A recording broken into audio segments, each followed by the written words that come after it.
Bienvenue à bord du vaisseau Hypersensas.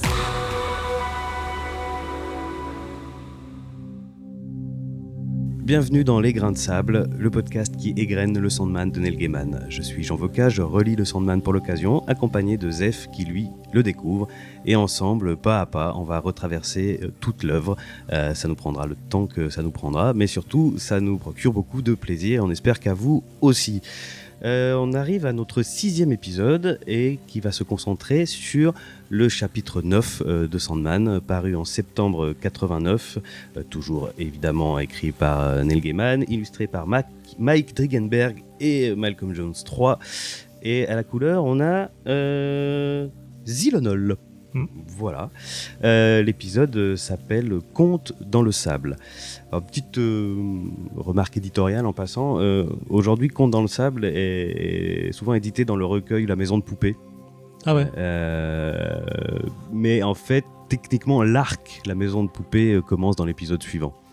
Ah ok, d'accord. Ils le mettent quand même dedans. Mais en général, en tout cas les premiers recueils, ils mettaient de 1 à 8 et ensuite ils partaient du 9 pour... Ouais, en même temps, il jure un peu avec ce qui s'est passé tous avant en fait. Donc c'est un côté un peu... C'est l'impression que c'est une brèche dans le temps. Il y a un côté... Oui. Il devait... Comme s'il voulait faire une pause et expliquer quelque chose et passer à autre chose après, ou marquer une pause entre deux gros arcs. Je sais pas. Donc l'épisode est accompagné comme souvent de citations au début. Je les ai... Alors, elles y sont pas toujours en fait. Elles y sont, mais pour moi elles étaient à la fin du chapitre d'avant. J'étais pas sûr. Oui. C'est de Artemidoros of Adalus, ça ? Oui. D'accord. Oui, elles sont au début de Conte de sable. Donc il y a deux citations. Les rêves et les visions sont insérés en l'homme pour leur bien et leur instruction. Donc c'est une citation de Artemidoros de Daldis. J'ai cherché, qui était un écrivain et philosophe syrien d'expression grecque du IIe siècle après Jésus-Christ. Wow. Son œuvre principale, c'est Son œuvre principale, c'est l'Oneirocritica, autrement dit l'onirocritique. Ouais. L'onirocritique.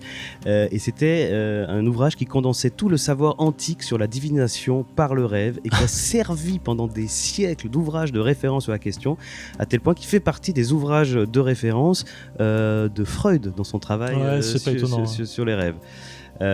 Donc voilà, ce qui une fois de plus... une sorte de profession de foi, comme toujours, de Gaiman sur l'importance des histoires dans la construction de l'humain. Les rêves et les visions sont insérés en l'homme pour leur bien et leur instruction. Un rappel du thème général de Sandman, bien sûr, qui est une histoire sur les histoires. Et la deuxième citation, c'est « Les rêves sont bizarres et stupides et ils me font peur ». Et c'est Rose Walker, en avril 90. Alors, qui est Rose Walker ? Excellente question. Rose Walker, c'est un personnage de Sandman qui apparaîtra dans l'épisode suivant. Mais non. C'est un personnage de la Maison de Poupée et donc c'est un personnage fictif et je trouve ça génial, c'est-à-dire que Gaiman met côte à côte et sur le même plan un personnage réel et un personnage imaginaire pour brouiller les frontières. J'ai beaucoup de choses à dire sur le personnage imaginaire en tant que tel. À partir du moment imaginaire, on entend imaginaire parce qu'il n'existe pas dans notre réalité physique à nous. Oui. Mais existe-t-il pour autant ? Mais oui, mais c'est ça qui est... justement, c'est ça qui est intéressant, c'est que Gaiman les met sur le même plan en disant les deux existent, le fait qu'un soit issu d'une fiction et l'autre pas, qu'importe, ils existent. Est-ce que Gaiman et Stephen King ont fait des trucs ensemble ? Ils auraient dû, je pense. Il y a un truc à faire. Parce que la tour sombre, pour placer la tour sombre de Stephen King, il y a vraiment cet effet de... Parce que le personnage existe quelque part, il existe réellement. Ouais. Et donc c'est incroyable.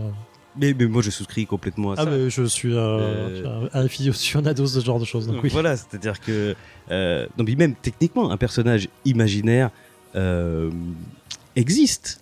Ah oui, complètement. Il existe. Alors après, est-ce qu'il vit réellement quelque part dans un autre plan d'existence ? Ça, je sais pas, mais en tout cas, il existe. C'est une réalité qui existe. Me lance pas sur le multivers, mec. J'ai trop de choses à dire. J'ai lu un document de 23 pages sur le multivers qui a des réalités scientifiques. Donc si tu veux, là, je suis au taquet. Tu me fais là parce que j'adore ce genre d'approche. Donc après ces citations, s'ouvre le récit cadre. On va découvrir deux hommes dans le désert. Deux hommes manifestement issus de tribus africaines qui marchent dans le désert. Il y a un ancien et un jeune. Il y a un texte d'introduction très très beau sur les contes maintes fois racontés et leurs fonctions. Les contes d'avertissement pour les enfants et les tribus, les contes qui ne sont racontés qu'aux femmes, les farces comiques, les contes qu'on se dit dans les fêtes. Et il est qu'un seul conte qui n'est dit qu'une fois.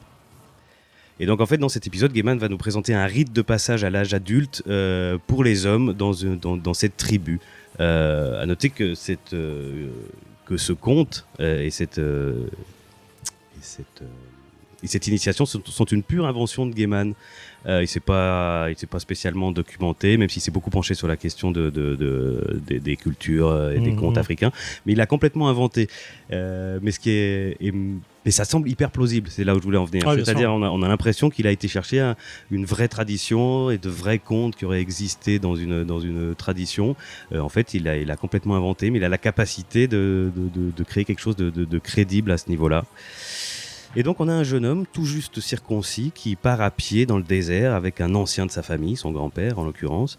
Et après 2 jours de marche, l'ancien lui dit qu'ils sont là arrivés au lieu. Il s'assied, il dit au jeune homme d'aller chercher un objet. Quel objet ? Quand tu l'auras trouvé, tu sauras. Ramène-le-moi et je te dirai le conte. Et le jeune homme revient, il l'a trouvé. Et l'objet en question, c'est un cœur en verre qu'il a trouvé au milieu du désert. Le vieil homme se rappelle alors que lui-même avait ramené un tel objet à son oncle lors de son propre rite de passage. Et il explique que le verre faisait jadis partie d'une ville. D'autres éclats sont répandus partout dans ce lieu, mais il est interdit de les emporter. Et il va commencer à lui parler de cette ville. Je vais te parler de cette ville, dire comment nous l'avons perdue. Et un jour, si tu vis assez, tu amèneras quelqu'un ici et tu lui diras le conte, car c'est ainsi qu'il en va. Chacun de nous entend le conte une fois ici et chacun le dit une fois ici. Je trouve que déjà l'intro elle est énorme. Ça me fait kiffer ce genre le rituel de passage. Il y a un côté très tribal, très fort dans ce truc-là. Je pense que chacun a envie de vivre un peu ce genre de choses une fois dans sa vie, ce côté un peu transmission forte d'une histoire, de quelque chose qui prouve ton passé, qui prouve ta résilience, qui prouve tout. Enfin, je trouve ça assez fort en fait. Oui, et qui t'inscrit, on en revient toujours, et qui t'inscrit dans une histoire, dans une histoire commune. Donc le grand-père va commencer à raconter. On apprend que ce lieu n'a pas toujours été un désert et qu'ici se dressait une ville de verre immense, car c'est ici, dit-il, qu'est apparu le premier peuple, et le premier peuple était notre tribu. C'est notre secret à ne jamais révéler aux étrangers, car ils nous tueraient s'ils savaient, mais c'est la vérité. Voilà, donc on s'inscrit dans du mythologique. Direct, ça pose là, quoi. Et il commence le conte à proprement parler. Et ce conte, ça va être l'histoire de Nada. Nada, la prisonnière aux enfers qu'on a vu dans l'épisode 4, qui suppliait Dream de la libérer. Et lui, d'une manière assez froide, lui disait « Je t'ai toujours pas pardonné, quoi. » Ouais. C'est beaucoup de choses à dire après. Hein. Ouais. Et quand le conte commence, alors là, il y a une petite... Il y a un découpage qui est toujours identique tout au long du conte, à savoir 4 cases en haut de page, 4 cases carrées qui racontent, où on voit des images du conte, et une grande case allongée en bas où on voit le présent, enfin les jeunes, le jeune et le vieux en train de se parler. Et tout le conte est fait comme ça. C'est pour donner, là je me suis basé sur les entretiens de Neil Gaiman, c'était qu'il voulait donner cette idée justement de scansion, de narration, de chant, et donc le fait d'avoir un découpage identique tout le long, ça renforce cet effet de chant lyrique, enfin pas de chant lyrique, de conte narré toujours de la même façon, de construction du conte, de refrain. Ça marche. Et il y a une seule planche qui est différente, on la mentionnera quand on y sera. Et donc le conte, ce que je te propose, parce que c'est tellement bien fait, c'est qu'on le lise. Pas en entier, mais presque, et qu'on s'arrête quand on a envie de s'arrêter, quand on a envie de dire quelque chose. Donc on nous a dit qu'ici il y avait une ville, et le conte démarre comme ça. Et sur cette ville régnait une reine, elle s'appelait Nada. Quand vint sa 16e année, c'était la plus belle femme que le soleil ait jamais vue dans sa course à travers le ciel. Et elle régnait avec sagesse et avec bien, et quand elle disait « faites ceci », c'était fait. Je m'arrête déjà là, parce que moi ça m'a fait penser à quelque chose. J'ai l'impression que, volontairement ou pas, Gaiman réunit dans la reine Nada deux figures mythiques et bibliques très fortes, qui sont la reine de Saba, qui était réputée pour sa beauté, et le roi Salomon, réputé pour sa sagesse. Ah, j'avais pas noté ça. Enfin, je n'ai pas de la connaissance, donc oui, effectivement. Oui, pour moi, le fait qu'il insiste à la fois sur le fait qu'elle est belle, qu'elle est reine et qu'elle est sage, elle réunit tous les ingrédients. Et du coup... Mais est-ce que c'est pas la mythologie de tous les rois et reines qui ont censé être existés dans les temps anciens le peuple les aime parce qu'ils sont sages, ils sont bons pour leur peuple, ils sont trucs, ils sont... Oui, sans doute. Alors après, j'ai sans doute été influencé... dans cette interprétation comme quoi elle serait une réunification de Salomon et de la reine de Saba, parce que je viens de voir, et je vous le conseille, 3000 ans à t'attendre, le dernier film de George Miller, qui traite spécifiquement des histoires et de l'importance des histoires. Donc déjà à toi Zef, je te le conseille vivement. Je note ça. Et aux auditeurs, 3000 ans à t'attendre de George Miller, qui est sorti l'année passée ou il y a 2 ans, et qui traite spécifiquement de ça, et dans lequel on voit la reine de Saba et le roi Salomon. Donc j'ai peut-être été influencé, mais en attendant, je trouve que ça fait sens. Parce que finalement, elle est complète, elle a le règne, j'ai envie de dire le règne, la puissance et la gloire, comme on dit dans la prière catholique. Et donc, elle est complète, et la phrase suivante, c'est « Or, elle était sans homme ». Elle a pas besoin d'un homme, puisqu'elle est déjà complète. Je continue le conte. « Car quand les femmes de la tribu lui disaient qu'elle devait prendre époux, elle se détournait en disant « Où est-il, l'époux fait pour moi ?» Et toutes les femmes se taisaient. Un jour, un étranger vint en ville, grand et tout de noir vêtu. Dans le noir de ses robes dansaient des flammes, dans des bassins d'eau sombre, 2 yeux d'étoiles. Et il ne dit rien à aucun homme. Mais cette nuit-là, il vint au pied de la tour de la reine, car les maisons de cette ville allaient vers le haut, et leva les yeux. Et Nada regarda par la fenêtre, et elle vit au-dessous d'elle, et son cœur fut conquis.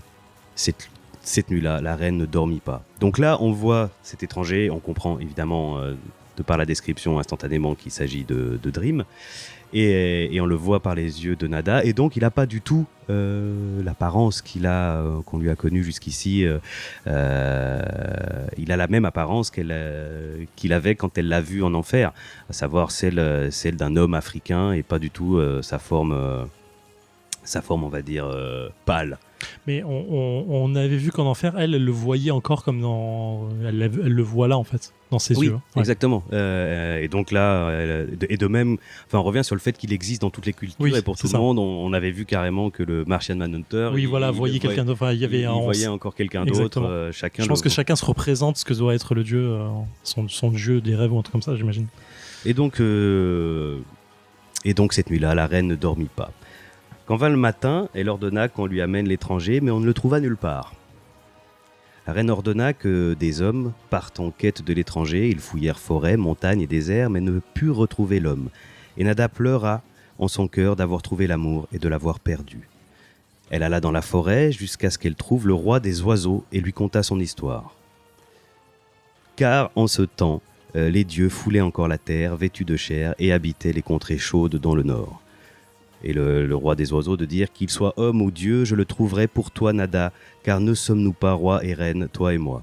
Et quand le grand oiseau convoqua à son trône tous les oiseaux de l'air et leur demanda « Avez-vous vu cet homme ?» Et chacun répondit non, jusqu'à ce qu'il semble n'en rester aucun. Mais il en restait un tisserand blanc, si petit qu'on l'avait négligé. « Petit tisserand, dit le roi des oiseaux, as-tu vu cet homme ?» Le petit oiseau hocha la tête, il avait vu l'homme, tard une nuit sous la lune, il lui avait souri et donné du grain à manger, puis il avait disparu. Le roi des oiseaux opina, ainsi il n'est ni homme ni dieu mais autre chose, oublie-le Nada, trouve un homme qui respire de chair, de sang, d'os et de peau, jamais cet autre ne sera à toi. J'aime bien ce premier avertissement fort qui vient non seulement... T'as d'abord en fait les gens de son peuple qui lui disent il faut que tu trouves quelqu'un et il n'y a personne qui est à son niveau à elle. Donc t'as déjà un premier avertissement de attention, tu vas sur une pente glissante. Ouais. Et t'as le deuxième avertissement qui dit personne n'a vu un homme pareil, donc qui dit ce que tu cherches n'est pas vraiment là, attention. Et vraiment le roi des oiseaux qui lui dit stop, déconne pas, ça va vraiment trop loin ce que t'es en train de faire, ça pue du cul, ne va pas plus loin. Oui, c'est vraiment le conte d'avertissement pur, quoi. N'y va pas. Évidemment, elle va y aller. En fait, c'est toujours le... C'est là où c'est difficile. Enfin, l'histoire est bien faite, entre guillemets, mais difficile, c'est à quelqu'un qui est censé être reine, donc à qui tu ne peux rien refuser, veut toujours ce qu'elle ne peut pas avoir, en fait. Oui. Elle peut tout avoir, donc forcément, elle veut quelque chose qu'elle ne peut pas avoir. Elle veut quelque chose qu'elle ne peut pas avoir. Enada baissa la tête et quitta les lieux. Mais le tisserand la suivit et il dit à la reine « J'ai entendu conter que pousse un arbre sur les montagnes du soleil et sur cet arbre poussent des baies de feu. Et si un humain devait avaler une baie de cet arbre, elle l'emporterait près de son amour sincère. » C'est beau. Et donc l'oiseau se propose d'aller cueillir une baie de cet arbre pour Nada, pour qu'elle puisse retrouver son amour sincère. L'oiselet s'envola dans le ciel, il vola si haut qu'il disparut, tandis que la reine en bas attendait. Elle attendit un jour, et à la fin du jour, vit un petit point dans le ciel au-dessus d'elle. C'était le tisserand, cuit, tout brun, par la chaleur du soleil, et dans son bec, il tenait une baie de l'arbre qui pousse sur les montagnes du soleil. Parenthèse, voilà pourquoi, depuis lors, le tisserand est brun. Ah, c'est beau. Oui, et alors je voulais m'arrêter sur l'histoire du tisserand brun, parce que pour le coup, pareil, c'est une invention de Gaiman, mais qui est tout à fait dans ce qu'on peut trouver dans de véritables mythologies ou contes oraux, qui consistent à raconter les origines de quelque chose. Et Gaiman est tellement pointu que tout au long du conte, et ça c'est lui qui le dit, je m'appuie sur les entretiens qui sont à la fin des éditions françaises qui sont très intéressants, que pour lui clairement, par exemple, l'histoire du tisserand brun, c'est une fable annexe qui s'est insinuée avec le temps dans la trame principale. En fait, Gaiman veut faire ressentir tout au long du texte qu'il s'agit d'une histoire qui a été transmise oralement, de génération en génération, en plus racontée une seule fois par une seule personne à une seule autre personne, ça veut dire 100 personnes pour pouvoir fact-checker quoi que ce soit. Fact-checker, etc. Et donc qu'elle s'est dégradée, en tout cas modifiée au fil du temps. Et je trouve ça, de nouveau... c'est d'un niveau de réflexion sur les histoires, sur la nature des histoires et sur leur mode de transmission. On l'a dit et redit, et je le redirai encore 1000 fois, le sujet de Sandman, ce sont les histoires. Et je trouve ça assez génial la façon dont Gaiman, en concevant son texte, imagine même la genèse de ce texte en se disant oui, mais alors il y a dû avoir une trame principale à laquelle sont venus se glisser d'autres contes. Tiens, il pourrait y avoir l'histoire du tisserand. En fait, c'est la base des contes de base qui sont oraux, qui se transmettent de génération en génération et qui se modifient parce que quelqu'un va rajouter un truc, enlever un truc, oublier quelque chose. Et forcément, ça vient modifier les choses, quoi. Et voilà. Mais je trouve ça assez génial dans sa démarche d'écriture complètement. de l'intellectualiser, de le mettre en forme, quoi. Donc elle a eu la baie qui lui permettra de retrouver son amour. Le tisserand fit choir la baie de flamme de l'arbre du soleil sur le sol devant Nada.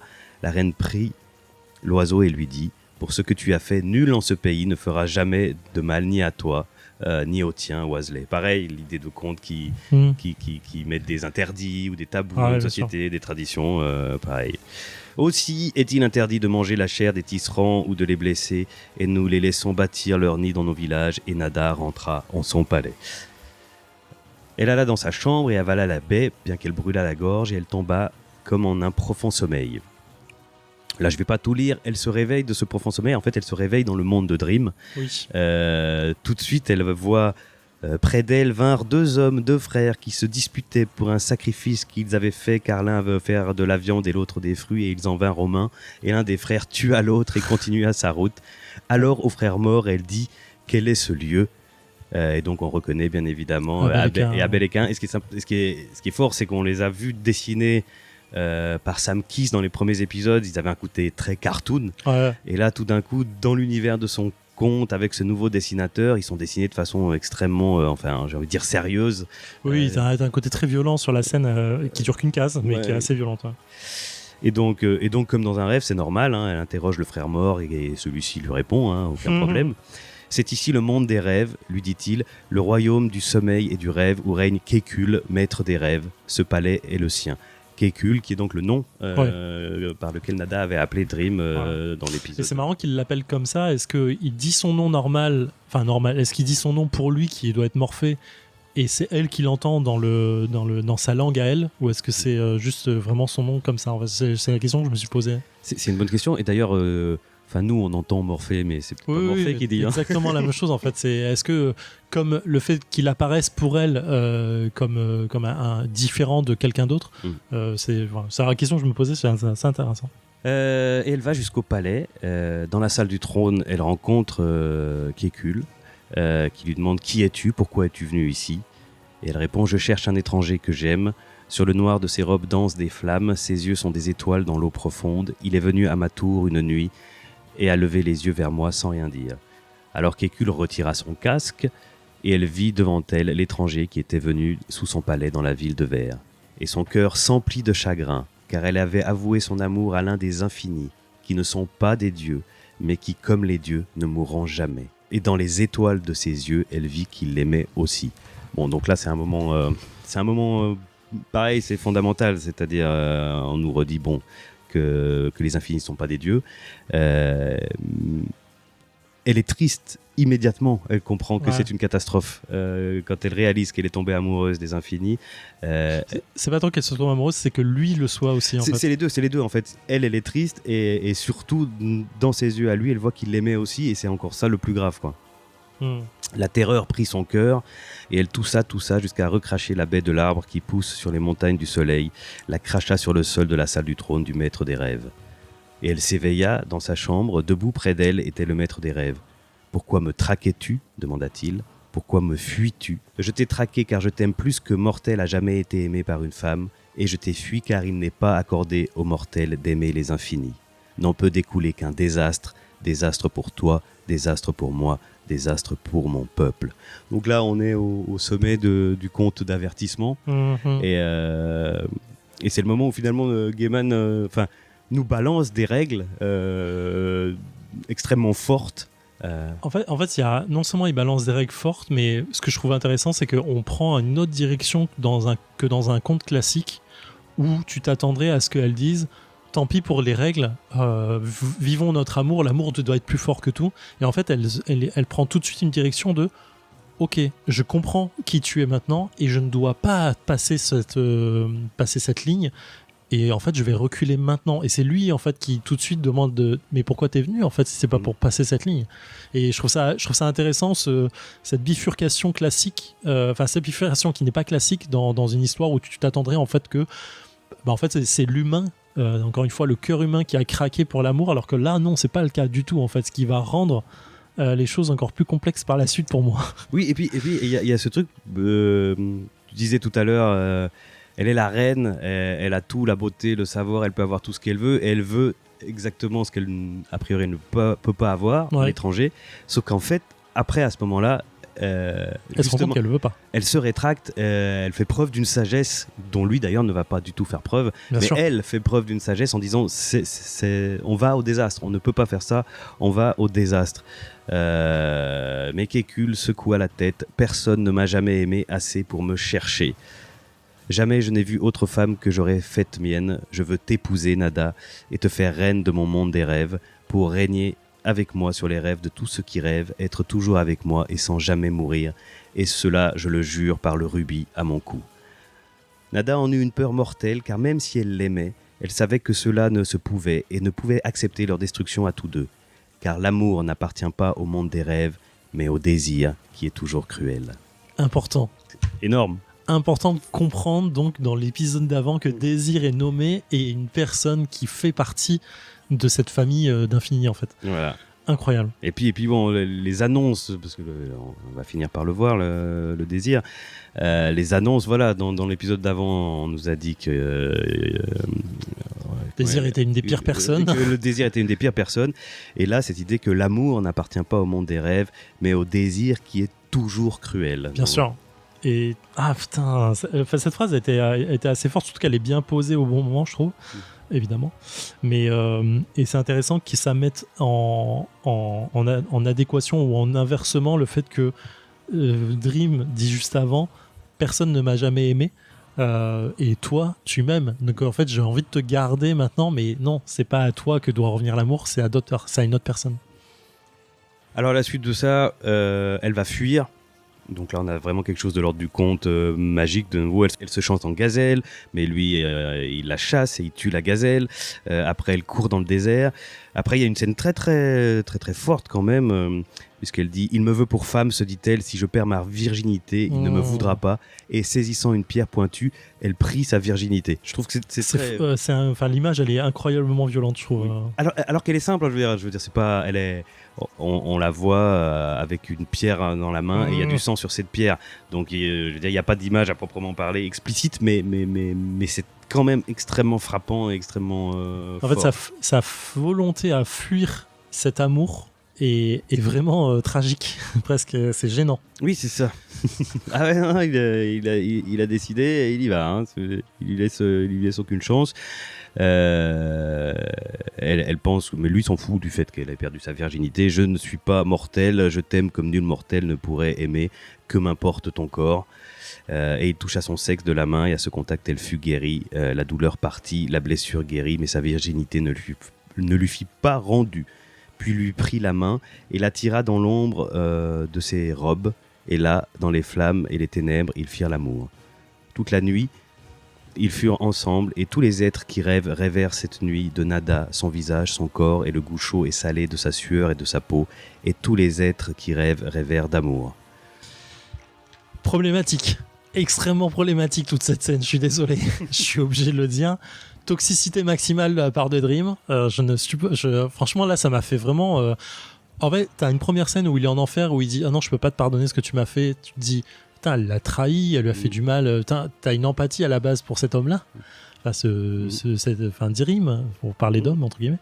Et là, en fait, autant je comprends ce qu'il ressent dans le sens personne m'a aimé, donc tu vas m'aimer parce que je t'aime et que tu m'as dit que tu m'aimais. Mais là, on est sur une toxicité incroyable du personnage de tu es à moi et tu vas m'appartenir quoi qu'il arrive. Et c'est pas décrit comme tel, mais c'est un viol. Je suis d'accord, c'est très compliqué. Bon, ce qu'il y a, c'est que c'est pas un humain. C'est pas un homme, c'est pas. J'entends cette affaire-là. Reste tout autant qu'il se comporte. Alors, il se comporte pas comme un homme, mais il prend l'apparence d'un homme envers une femme et le non-respect qui lui est dû, quoi. D'accord. Et il est clairement dit qu'elle l'aime aussi et donc non, mais je suis d'accord que c'est problématique, mais. Un nom est un nom, qu'on aime ou pas les gens. Non, mais je suis d'accord. Mais oui, effectivement. Non, mais je suis d'accord, c'est que de toute façon, toute l'histoire de Nada est faite pour montrer un aspect tout à fait problématique de Dream. Mais c'est exactement ça qui est fort, en fait. C'est qu'en fait, à la fin de cette histoire, moi, j'ai shifté complètement en disant... Mais en fait, c'est pas un héros du tout. Ah non. Il est anti-héros au maximum. C'est pas du tout un héros. Autant, mais on te le présente pendant 8 épisodes comme étant la victime de tout ce qui s'est passé, tu vois. Et en fait, ce shift, il est incroyable. Il est mind-blow, je trouve, dans le... Et pour Neil Gaiman, je me rends pas compte, parce que l'époque était aussi différente sur ce genre de choses. Et je sais pas dans son esprit à ce moment-là est-ce qu'il fait ça de façon volontaire pour qu'on shift un peu sur et se dire ce n'est pas un homme, ce n'est pas un humain. En fait, il a pas les mêmes conventions que nous. Combien même on vient de voir un épisode où il est très humain dans sa façon d'être et sa pertinence sentimentale. Autant là, il est en train de nous dire Dream, c'est un concept. C'est le concept du rêve. Et en vrai, il n'est rien d'humain et du coup, il n'est pas attaché aux mêmes règles que nous. Et parce qu'il n'est pas attaché aux mêmes règles que nous, il n'a pas cette empathie en fait humaine qu'on pourrait avoir aujourd'hui en fait. En tout cas, ce qui est sûr et certain, effectivement, l'époque était légèrement différente, mais il n'y a aucun doute sur le fait que Gaiman veut veut nous mettre en porte-à-faux par rapport à notre ressenti par rapport au personnage de Dream dans cet épisode. C'était, enfin, dans toute l'histoire avec Nada, il est affreux, quoi. Oh oui, clairement. Enfin, la façon dont il la poursuit sans relâche dans cet épisode, effectivement, quand bien même elle l'aime, et la suite qui est pas plus glorieuse. Et donc la suite, ils ont fait l'amour toute la nuit quand le soleil se leva ce matin-là, et les vit tous deux ensemble. Il sut qu'il était arrivé ce qui ne devait pas arriver. Et une boule de feu ardent tomba du soleil et consuma la ville de verre, la rasant pour ne laisser qu'un désert. Le désert semé d'éclats de verre comme celui-ci.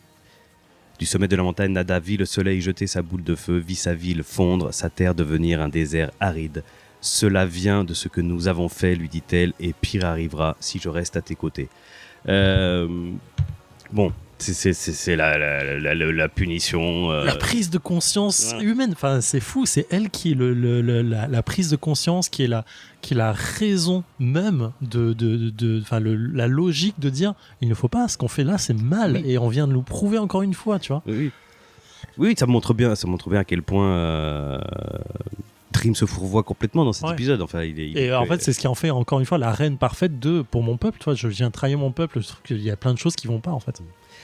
Alors elle prit la main du maître des rêves comme font les amants, elle se pressa contre lui, puis elle lâcha sa main, et avant qu'il ne comprenne ce qu'elle faisait, Nada se jeta du haut de la montagne et son corps se brisa sur les rochers en bas et elle mourut. Et c'est la fameuse seule et unique planche qui n'est pas découpée de la même façon dans le conte, c'est-à-dire que tout le haut de la planche et même plus de la moitié est occupé par une seule case dans laquelle Nada se jette dans le vide, et le bas est découpé en 4 cases verticales où il y a des gros plans sur le grand-père qui d'abord reste silencieux. Il y a une minute de silence où il prend acte de ça en fait. Enfin, il marque l'acte qui a été donné en fait. Voilà. Et de conclure, et ceci aussi est dans le conte, et ainsi me l'a dit le frère de ma mère, et son père le lui a dit ainsi, et ainsi au fil de générations sans nombre. Le conte continue, je ne vais pas vous lire l'intégralité des dialogues, mais en gros, même par-delà la mort, Dream continue d'insister lourdement, puisqu'on trouve l'âme de Nada à qui il vient demander encore et encore de l'épouser. Et on voit qu'il est égocentré à un point absolument faramineux, puisqu'il y a quand même une ville entière qui vient d'être détruite. Et lui, tout ce qu'il dit, c'est « Tu m'as blessé, tu aurais pu être ma reine, mais tu as préféré le royaume de grand-mère la mort. » Oh là là, putain. Donc, ce qui montre bien qu'il est complètement... Incroyable. Il est complètement détaché. Non, mais il pense qu'à lui. Et ça met en œuvre l'épisode d'avant où le gars, il se sent seul, il se sent pas bien, il a encore besoin qu'on lui remonte le moral, quoi. Tu vois, et là... la sentence va tomber. Si une 3e fois tu me refuses, je condamnerai ton âme à la douleur éternelle. Quel connard. Et qu'on sait qu'il a fait, c'est ouf. Puisqu'on l'a vu. Il lui demande encore une 4e fois. Je crois qu'hier je hurlais sur ce passage en mode mais quel connard. Ah non, il est affreux. Enfin, je veux dire, il a insisté avant, elle meurt, il insiste encore 4 fois après sa mort, et elle refuse jusqu'au bout. Et du coup il la condamne à l'enfer. Mais sa réponse à elle est incroyable. Ne me demande plus d'être ta femme, car si tu demandes, je devrais refuser encore et tu me condamneras à la douleur éternelle. Aussi laisse-moi, Seigneur, mais le maître des rêves est orgueilleux. Et donc pour la 4e fois, il lui demande d'être de sa femme. Là le conte s'arrête. Le jeune demande, et alors après, l'histoire est dite, il n'y a plus rien. Mais le jeune, il insiste, le vieux lui dit mais qu'est-ce qui s'est passé, et le vieux dit elle a dit non, qu'est-ce qu'elle pouvait dire d'autre. Et on arrive à l'épisode, il lui redonne le cœur de verre qu'il doit rejeter dans le désert pour un jour revenir lui-même avec un jeune pour lui raconter le conte. Tu as perdu ton prépuce et tu as entendu le conte, cela fait de toi un homme. Partons, le conte est fini et le froid prend mes os. Et puis il y a cette dernière planche qui nous dit il y a une autre version du conte. C'est celle que se racontent les femmes dans la langue secrète jamais appris aux hommes enfants que les vieux sont trop sages pour apprendre. Et dans cette version du conte, peut-être en a-t-il été autrement. Mais il s'agit là d'un conte des femmes que jamais on ne dit aux hommes. C'est super beau. Alors c'est super beau, c'est cette idée qu'il y ait plusieurs versions du conte. une version où ça se serait passé différemment Oui, bien sûr. ou peut-être elle n'aurait pas été condamnée à la damnation éternelle, ou je ne sais pas. Ou peut-être que c'est elle qui fait vraiment du mal à Dream dans une façon ou d'une autre qu'on ne peut pas penser, en fait. Mais oui. Mais en tout cas, par contre, nous, au-delà de cette page d'épilogue, on sait ce qui s'est passé puisqu'on a vu Nada véritablement prisonnière des enfers. Alors, on sait comment ça s'est fini. Comment ça On ne s'est sait fini pas exactement ce qui s'est passé, dans le sens, la version est peut-être complètement différente. La version est peut-être complètement différente, on n'en sait rien. Et de toute façon, Sandman, le comics Sandman, est lui-même un conte qui a peut-être plusieurs versions. Et en fait, c'est intéressant parce que là, tu vois, je juge complètement le personnage de Dream en disant c'est un connard, c'est machin et tout, mais ce n'est pas lui qui raconte l'histoire. Le narrateur, c'est pas lui. Le narrateur ici, c'est un oncle, enfin un grand-père qui raconte ça à son petit-fils ou son père, je sais plus. Bref, pour dire voilà la version que on nous a raconté, qu'on m'a raconté, qu'on a toujours transmise, et voici ce qui s'est passé. Et en fait, on n'a pas la vérité se situe toujours pas là. En fait, s'il faut, on est à l'opposé de ce truc. S'il faut, ça s'est pas passé du tout comme ça. S'il faut, ça s'est juste jamais passé. Et il y a une histoire qui est complètement différente avec Nada. Et du coup, à mesurer du coup les propos de trucs dans cette histoire qui a raconté, Dream est un horrible personnage. À savoir si c'est vrai. Et je me demande s'il y a un moment dans tout ce qui se passe dans The Sandman, est-ce qu'à un moment la vérité éclate ou est-ce qu'on affirme que cette histoire est vraie? Je ne le sais pas, je ne le saurai probablement jamais. Peut-être que je ne te regarde même pas, je ne veux même pas que tu me spoil ça. Mais c'est fou parce que du coup il y a deux choses qui sont importantes pour moi et qui ressortent de cette histoire. C'est la version qui est donnée est une version qui est toujours biaisée par la personne qui raconte. Malgré lui, malgré elle, dans le sens, quand je te raconte l'histoire, je suis toujours biaisé par mes sentiments, par ma façon de dire les choses et comment moi j'ai vécu les choses. Et l'histoire qui est entendue est toujours biaisée par la perception de l'autre. On le voit aujourd'hui avec les réseaux sociaux. Quand j'écris un message sur WhatsApp à une personne, la façon dont le message est reçu par la personne en face est 1000 fois plus compliqué que ce que moi j'ai voulu donner à la base. Ça peut paraître sec, ça peut paraître méchant, ça peut paraître marrant, ça peut paraître détaché, alors qu'il n'y a rien de tout ça. Et ça dépend de la personne, de comment elle se sent à ce moment-là. Et donc prendre en compte comment on raconte l'histoire malgré nous, et la perception de la personne qui la reçoit fait en sorte que l'histoire a déjà changé au moment où elle est dite. Au moment où on prononce déjà. Et ça, je trouve que ce conte, il raconte ça tellement fort, et je trouve ça magnifique. Bon, alors, même si maintenant tu l'aimes moins, on continue. Ah oui, je l'aime moins dans cette version-là. Je sais pas ce qu'il en sera par la suite. Bon, à la prochaine.